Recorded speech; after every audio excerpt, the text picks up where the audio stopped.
สบายดีทุกท่านยินดีต้อนรับเข้าสู่รายการเรียนภาษาอังกฤษกับเพจ Channel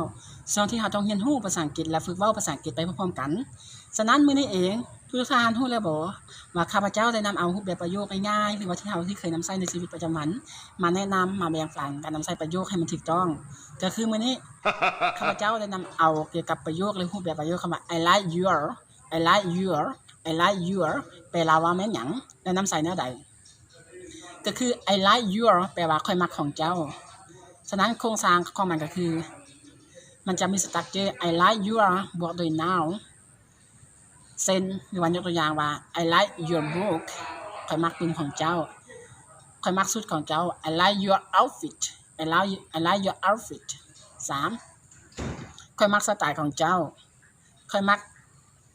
ในรูปแบบของเจ้าคือ I like your style I like your style I like your style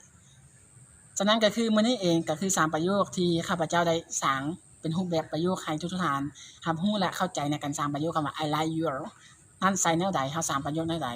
หวังว่าทุกท่านคงนำเอารูปแบบประโยคตัวนี้มานำใส่และมาประยุกต์เข้าในการเว้าภาษาอังกฤษของพวกเราฝึกเว้าภาษาอังกฤษของพวกเราในประจำวันให้มันดีขึ้นและให้มันเข้าใจกว่าเก่าฉะนั้นหวังว่าทุกท่านคงมักฮักและซ้อมเว้าภาษาอังกฤษกับข้าพเจ้าในแต่ละมื้อในทุกๆมื้อ